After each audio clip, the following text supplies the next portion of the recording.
Hi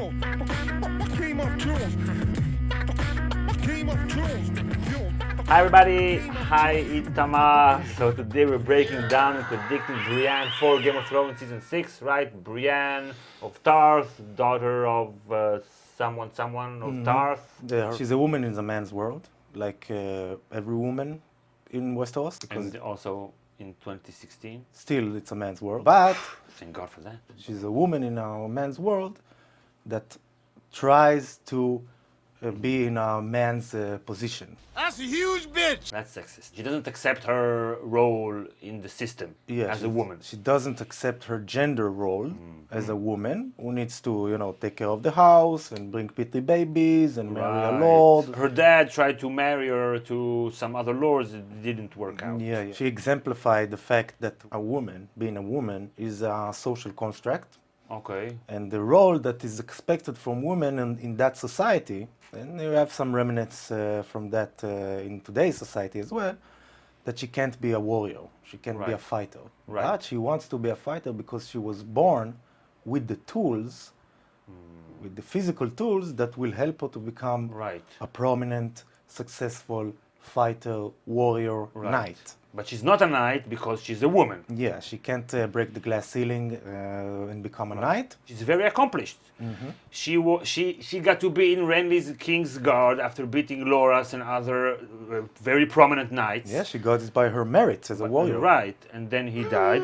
And then she went to Caitlyn, and then she died. But she fulfilled her mission to get Jaime to King's Landing. Yeah. But now she hasn't fulfilled her mission to find Arya or Sansa. There, she hasn't succeeded yet. But she does challenge the accepted gender roles in this world because she's very strong. And she beat the Hound, one of the strongest fighters in the kingdom. He was tired. Whatever. No, he was tired. He wasn't 100%. That's sexist. She's a warrior woman, something like an Amazon, Xena, the princess warrior. That's a historical parallel? Yeah.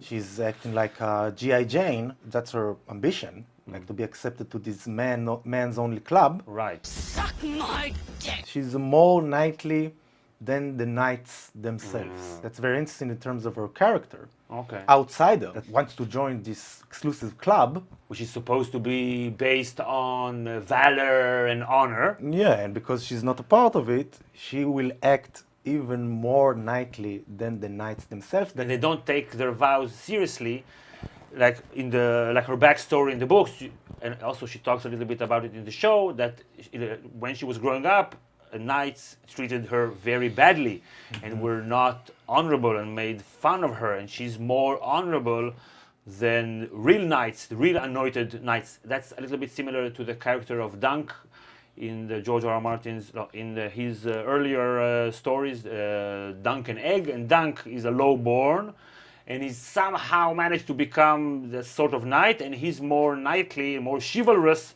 than all the other knights. So that's saying something about how he views the cast of knights, which is supposed to be some fantasy-like heroes, but then they're pieces of shit.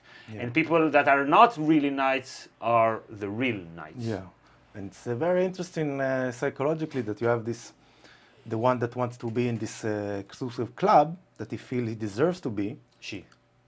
Or he, in a general sense. That's sexist. She's more knightly than the knights themselves because she needs to compensate for her exclusiveness. She's an outsider looking in. But she's also a servant at heart. Yeah. She wants to find some lord to follow.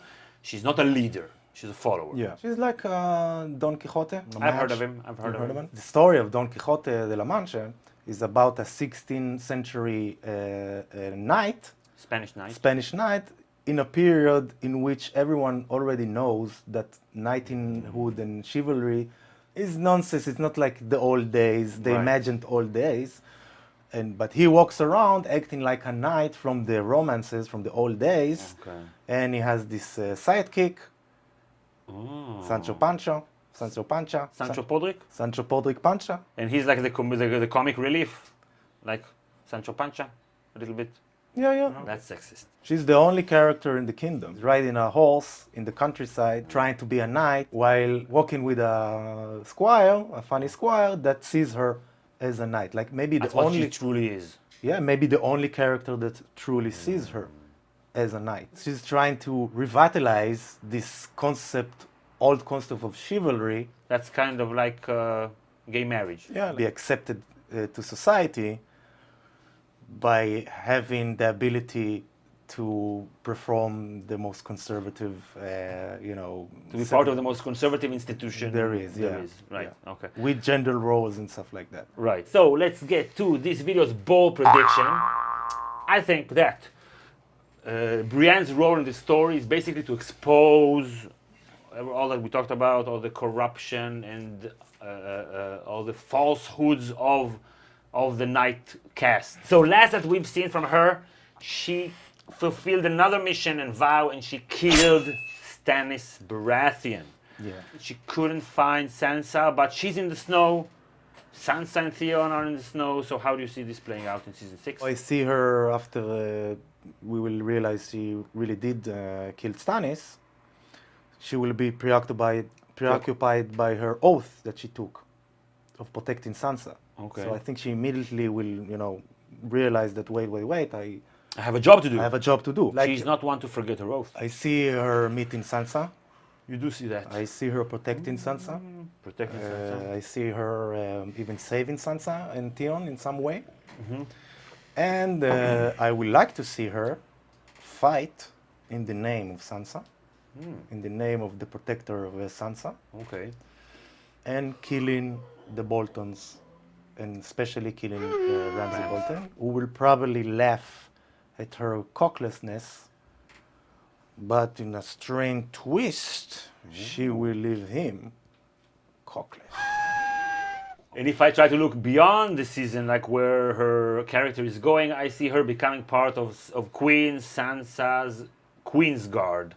Like being finally really accepted by another outsider that had all these fantasy ideas about the world and about the game.